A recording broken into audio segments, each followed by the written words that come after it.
Bonjour à tous et merci de regarder RTI 1. Voici les titres de cette édition. Le président de la République, Alassane Ouattara, a reçu jeudi une délégation du district autonome d'Abidjan et des 10 régions de l'Est, du Sud et du Sud-Ouest de notre pays. La délégation est venue exprimer sa gratitude, sa reconnaissance et sa loyauté au chef de l'État, suite à la promotion de plusieurs de ses cadres aux hautes fonctions de l'État. La première dame Dominique Ouattara a présidé la double cérémonie d'ouverture d'un séminaire de formation des artistes sur le travail des enfants. Dominique Ouattara a aussi procédé au lancement de l'édition 2021 de la caravane Ouaratour, dont le thème est « Non au travail des enfants dans la cacao-culture ». Et puis en Israël, un pèlerinage juif a viré au cauchemar après l'effondrement vraisemblable d'une structure métallique qui a causé la mort d'au moins 44 pèlerins. Le Premier ministre Benjamin Netanyahou a qualifié ce mouvement de foule mortelle de l'une des plus graves catastrophes de l'histoire d'Israël.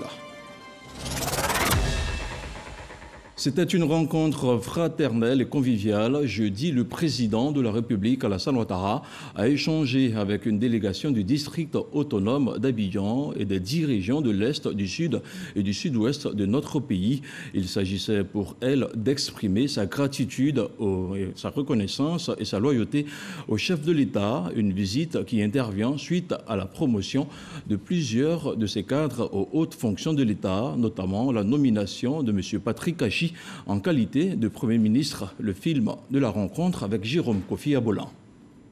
Tous pratiquement en tenue traditionnelle, choisis pour la circonstance, ils sont des hauts cadres venus au nom des populations des régions de l'Est et du Grand Sud de la Côte d'Ivoire pour rendre un hommage des plus mérités au président de la République, Alassane Ouattara. Un hommage de reconnaissance au chef de l'État pour sa confiance à l'égard de ses cadres dans sa vision en vue de la construction nationale. Nous sommes ici avec nos enfants, une fois de plus, pour vous traduire de vive voix, au nom de tous les rois, les chefs de canton, de tribus, de terres, de villages et de communautés avec qui nous vivons en parfaite harmonie dans nos régions, notre gratitude, notre joie, celle de parents qui ont vu leurs fils être promus à de hautes responsabilités au sommet de l'État.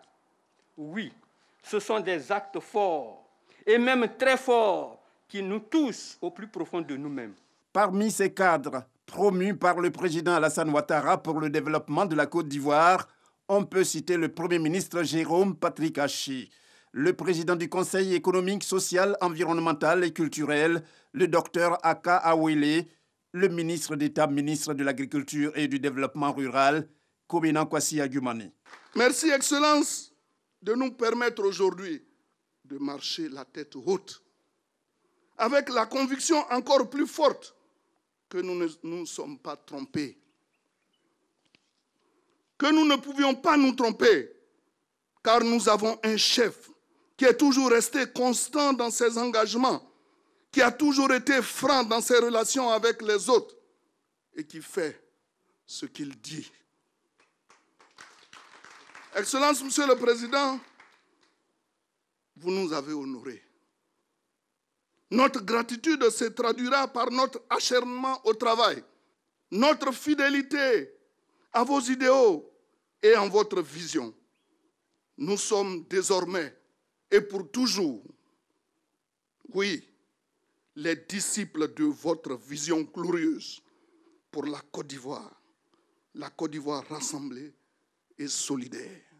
Excellence, Monsieur le Président de la République, nous sommes là, en ce jour béni du 29 avril, dans un élan de solidarité, vos frères et sœurs des 10 régions qui ont été citées, du Grand Sud et de l'Est et du district autonome d'Abidjan, pour vous dire à titre principal 3 mots.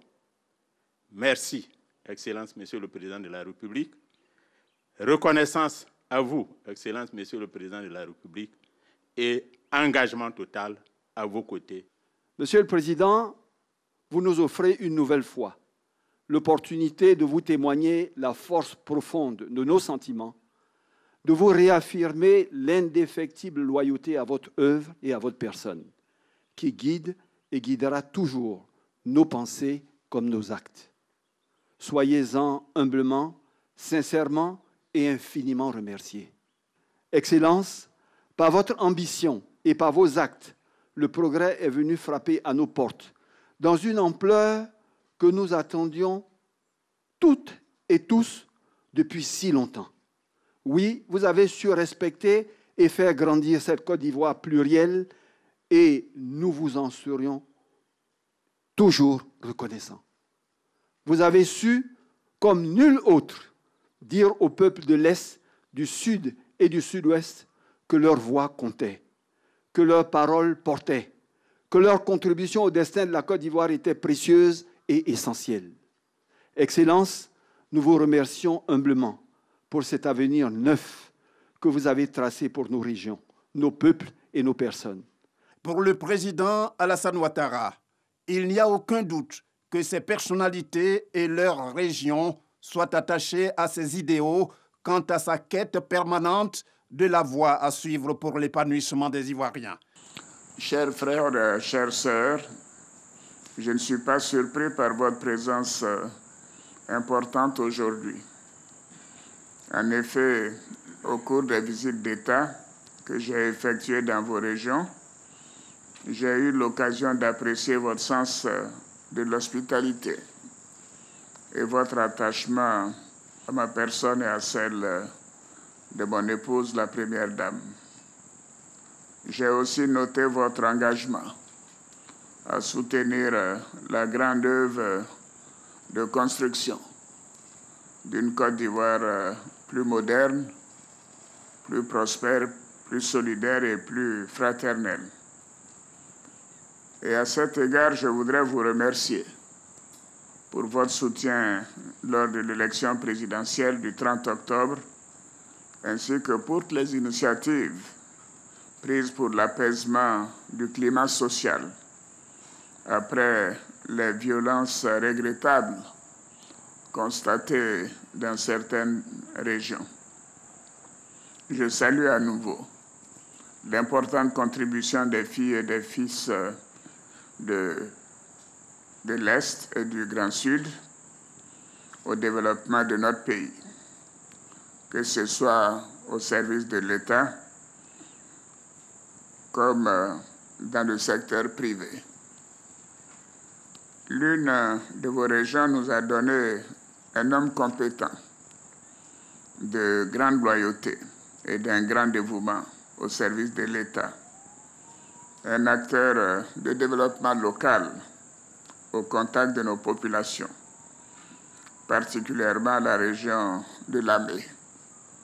Bien évidemment, je vais parler de mon jeune frère, le Premier ministre Patrick Hachi.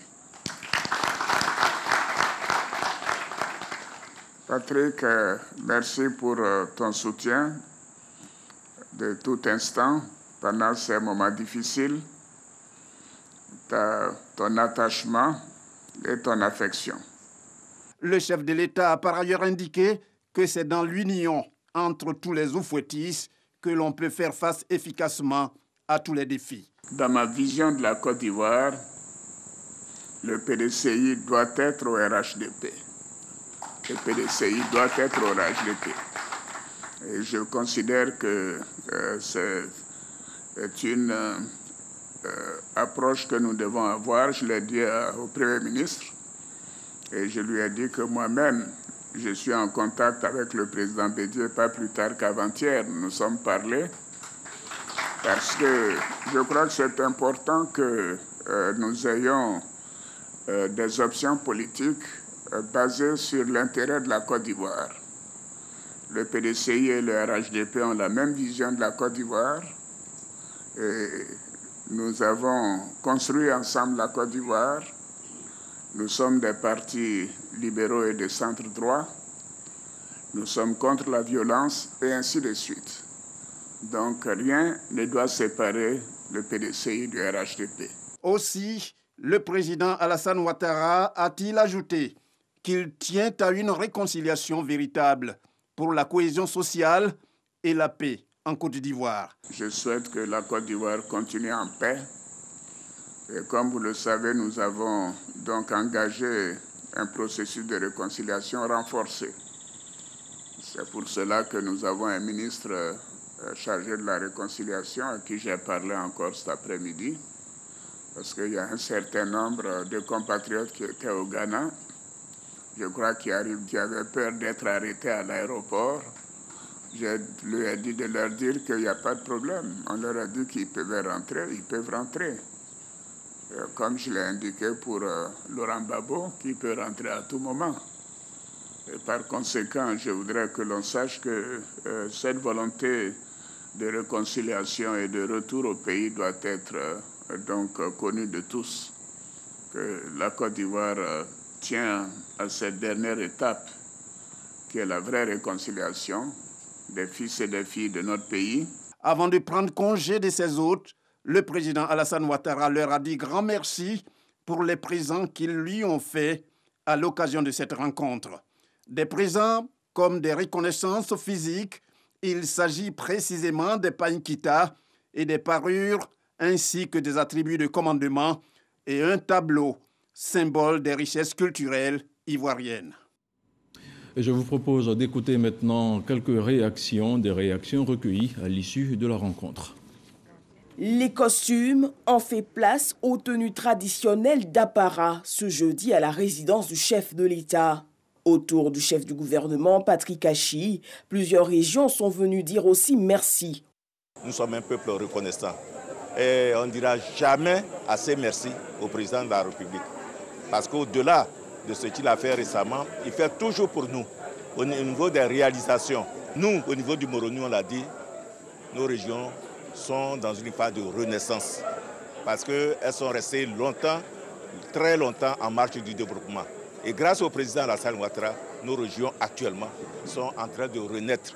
On voit, c'est palpable. Nos populations sont résolument engagées dans la politique de développement du président de la République. C'est pour ça que nous sommes là aujourd'hui, aux côtés du Premier ministre, pour venir traduire notre gratitude à M. le Président de la République pour tout ce que, d'abord pour les nominations, mais aussi pour tout ce qu'il fait pour notre région. Vous voyez toutes les infrastructures, les routes, l'eau potable, l'électricité. Vraiment, ce sont des éléments importants qui permettent donc à nos populations de vivre mieux. La désignation du Premier ministre Achi Patrick montre clairement que le président s'adresse à tous les Ivoiriens. Il a une vision. Il aime son pays et il vient de le démontrer à travers ce gouvernement qui épouse l'ensemble des régions de Côte d'Ivoire et qui montre clairement que nous pouvons être différents mais vivre ensemble. Et toutes les régions s'engagent ainsi à accompagner le développement de la Côte d'Ivoire. Voilà, c'était des réactions recueillies par Alexis Ouedraogo. Autre chose à présent, une réunion du CNS, le Conseil national de sécurité, s'est déroulée au palais présidentiel hier jeudi. Les échanges ont porté sur des questions sécuritaires et la pandémie de la maladie à coronavirus. On poursuit ce journal. La première dame de Côte d'Ivoire, Dominique Ouattara, je vous le disais en titre, a engagé jeudi à Abidjan les artistes ivoiriens dans la lutte contre le travail des enfants dans la cacaoculture. C'était lors d'un séminaire de formation des acteurs du monde culturel. L'éclairage de Mahama Traoré. Une nouvelle alliance est scellée, celle qui unit désormais la première dame Dominique Ouattara aux artistes de Côte d'Ivoire dans le combat pour l'éradication du travail des enfants.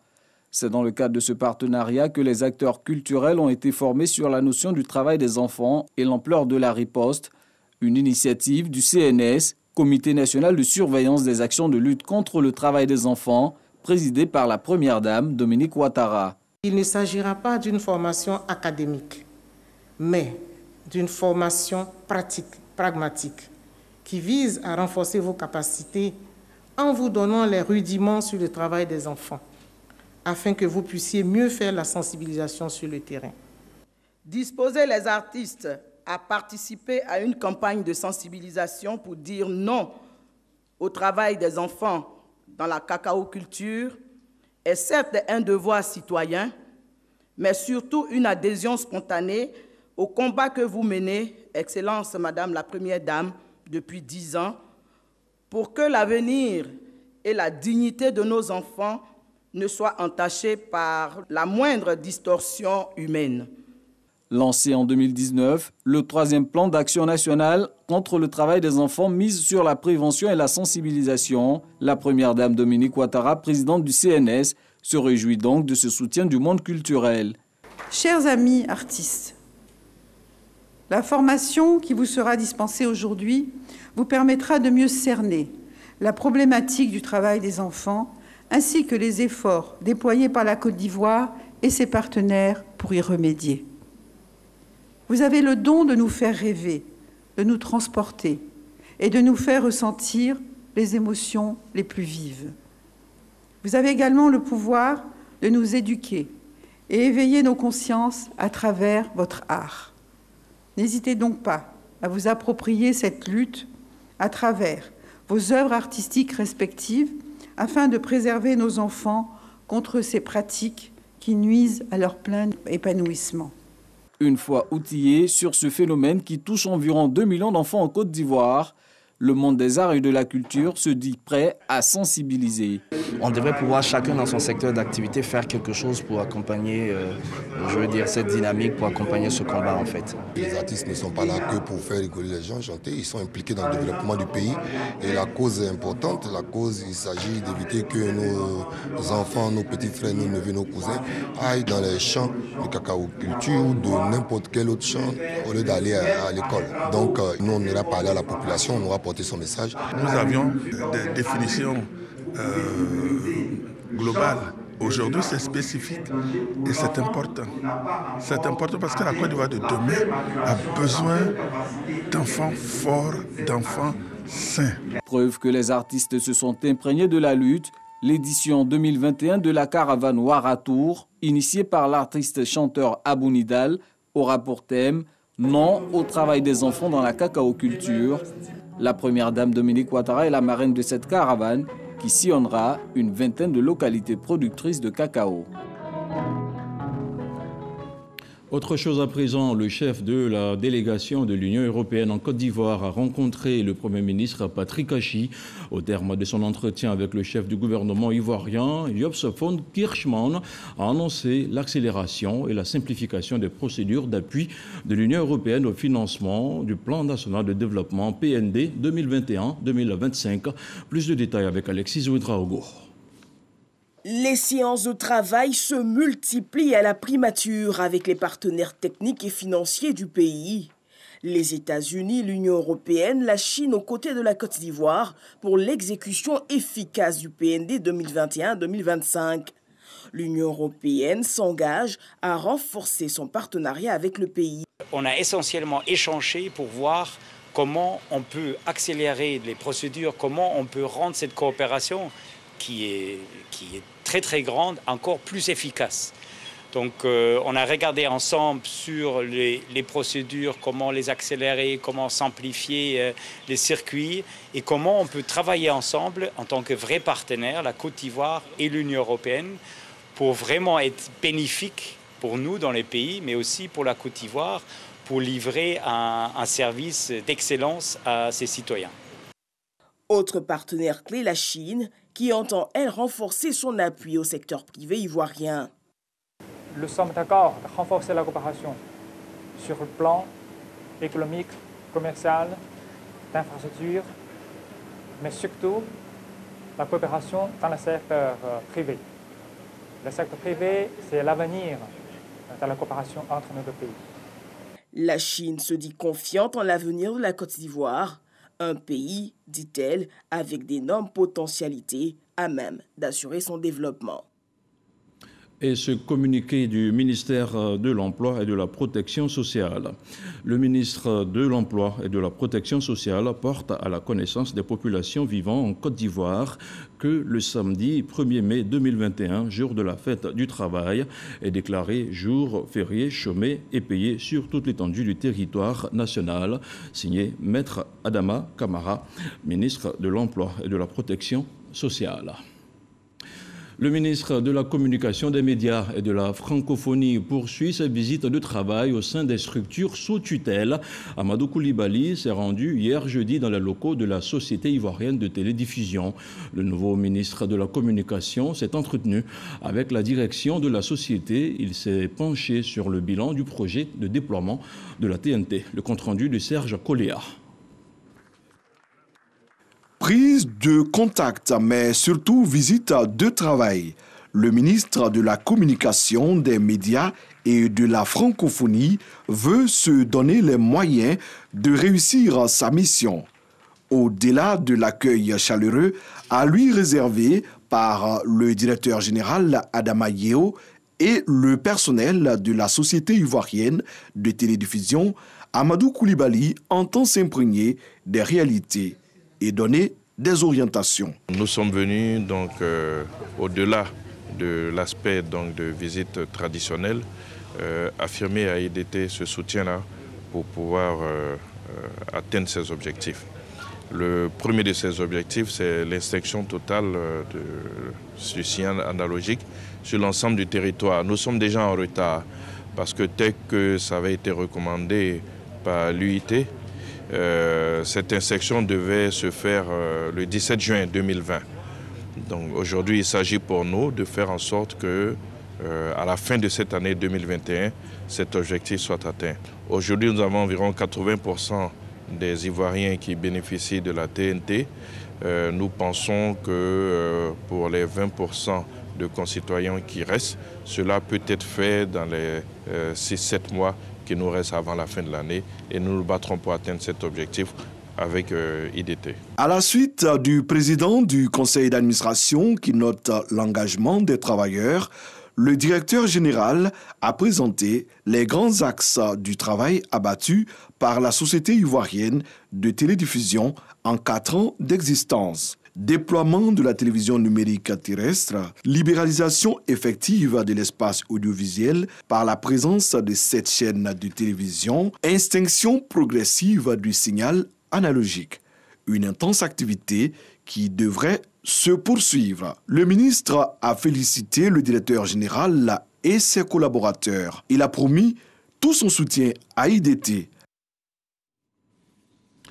Le Ramadan, un mois de solidarité et de partage pour cette période de miséricorde. Le président de l'Assemblée nationale pense à la communauté musulmane de Côte d'Ivoire.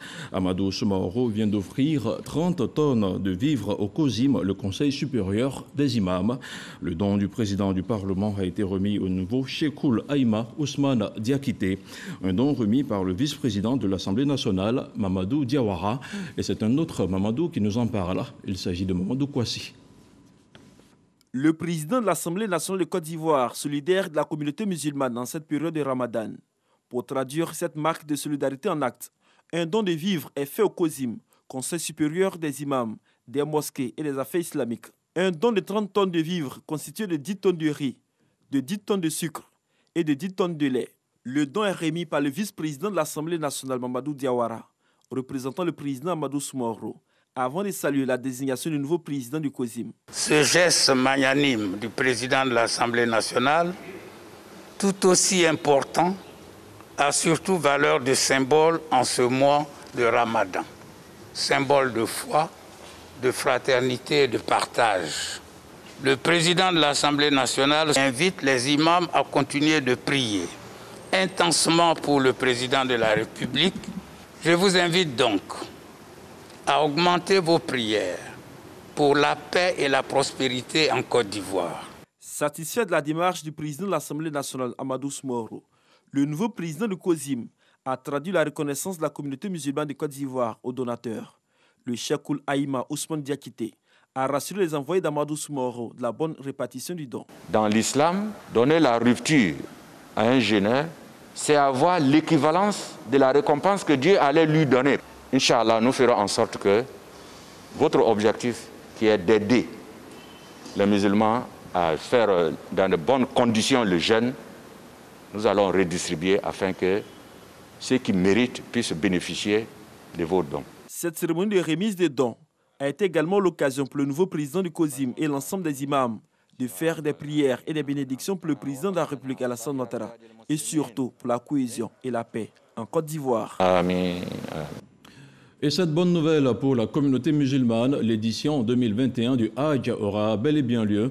C'est l'information divulguée jeudi par le directeur général de culte Mbessamba Bamba, par ailleurs président du comité de surveillance du pèlerinage à la Mecque.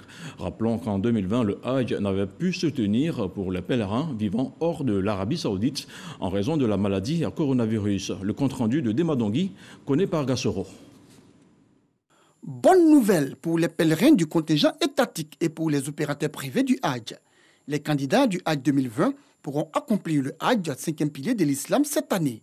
C'est ce qu'a confié le directeur général des cultes, président du comité de surveillance du pèlerinage à la Mecque, à la presse.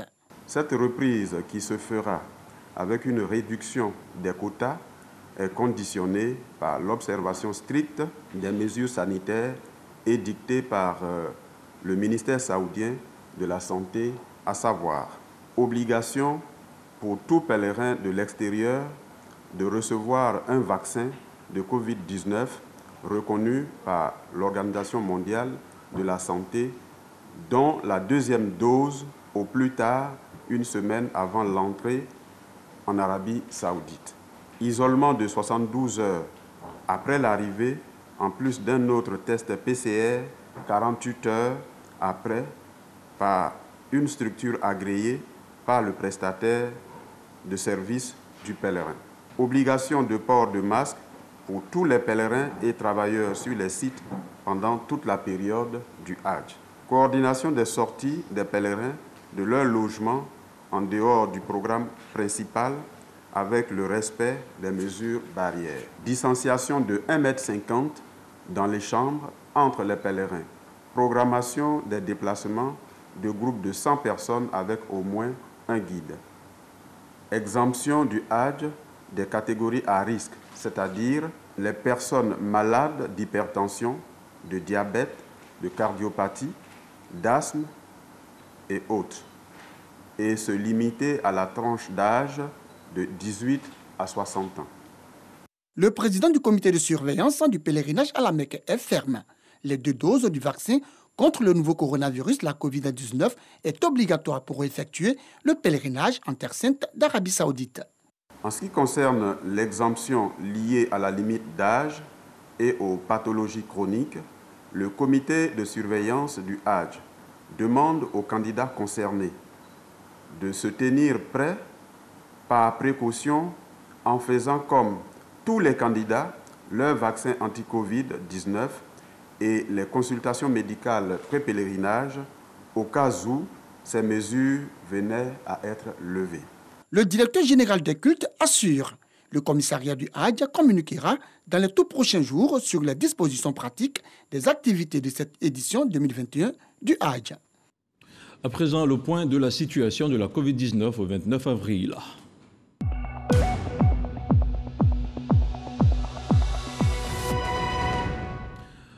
Le ministère de la Santé, de l'Hygiène publique et de la couverture maladie universelle a enregistré jeudi 29 avril 55 nouveaux cas de Covid-19 sur 2177 échantillons prélevés, soit 2,5% de cas positifs, 29 guéris et 0 décès. À la date du 29 avril 2021, la Côte d'Ivoire compte donc 286 décès et 214 cas actifs. On en vient maintenant au dossier politique de cette édition. La cohésion sociale s'effrite au Bénin et c'est la dernière élection présidentielle qui en est la principale cause. Le scrutin du 11 avril dernier a été émaillé d'incidents et le président sortant a été confortablement réélu. Un scrutin auquel les leaders de l'opposition significative n'ont pu participer face à la réélection de Patrice Talon confirmée par la Cour constitutionnelle. Quel bilan peut-on faire du processus électoral au Bénin?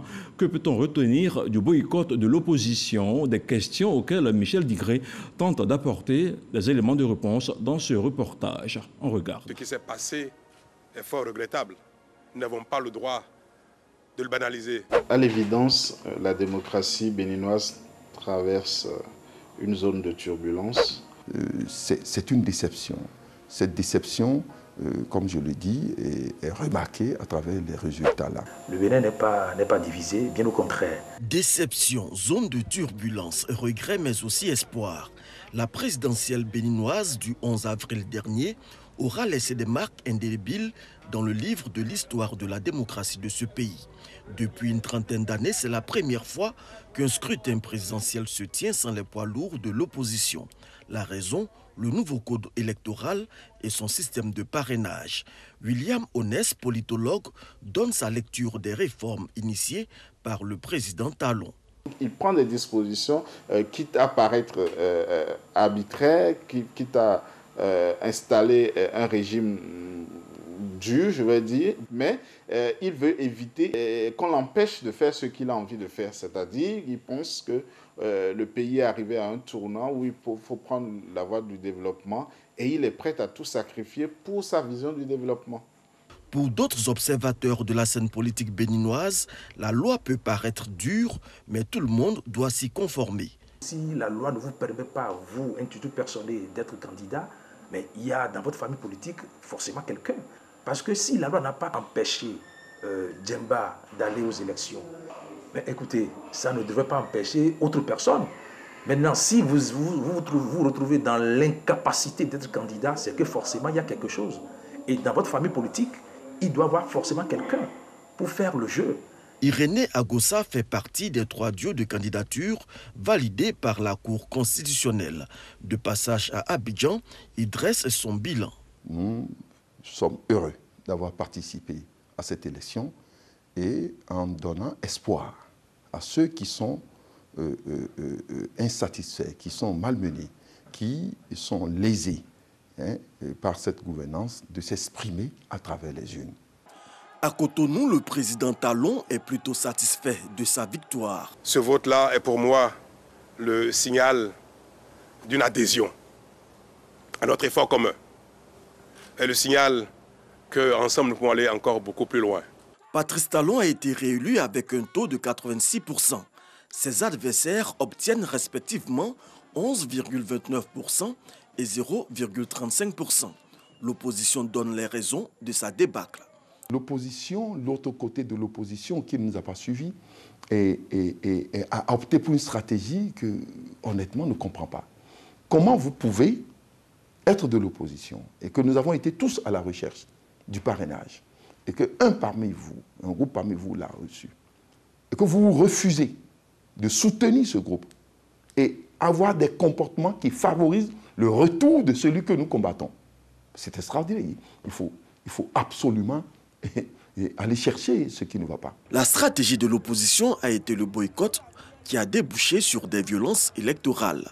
Certains individus ont empêché le déploiement du matériel électoral sur une partie du territoire national, même si elle est infirme, qu'elle ne porte pas atteinte à la légalité, à la légitimité du scrutin, mais cela dénote déjà d'une situation suffisamment grave en matière de sécurité. Le vote n'a pu se tenir dans plusieurs circonscriptions. À l'heure du bilan, la classe politique est consciente de la nécessité de rétablir la cohésion sociale. C'est ensemble que nous allons construire notre pays dans la concorde, dans l'unité nationale, dans la paix et dans la sécurité. Tel que moi je vois le président Talon, que vous l'aimez ou pas, vous allez finir par l'apprécier. C'est de ça qu'il s'agit. Donc, pour moi, je demande à l'opposition de faire un effort, de jouer la carte de l'apaisement, de trouver les voies et moyens pour revenir au pays. La main dans la main, je suis sûr que ça va se construire. Nous demandons à ce que le président prenne une loi d'amnistie générale pour permettre à tous ceux qui sont à l'extérieur, et les prisonniers et autres, de sortir ceux qui sont pris pour des faits ou tels et tels, de les laisser pour que nous puissions discuter dans un climat de sincérité, de vérité. Le chemin de cette réconciliation sera certainement houleux. Le vendredi 16 avril dernier, l'opposant Frédéric Joël Aïvo a été placé en détention provisoire avec 3 autres personnes pour atteinte à la sûreté de l'État et blanchiment de capitaux. Par ailleurs, plusieurs opposants béninois sont toujours en exil. Hors de chez nous, un pèlerinage juif orthodoxe dans le nord d'Israël depuis le début de la pandémie de la Covid-19 a tourné au cauchemar dans la nuit de jeudi à vendredi. Le premier bilan provisoire fait état d'au moins 44 morts. Les secouristes avaient au début évoqué l'effondrement de gradins pour expliquer ces blessés avant de parler d'une bousculade géante. Fin de ce journal. Merci à tous de l'avoir suivi et restez sur RTI 1.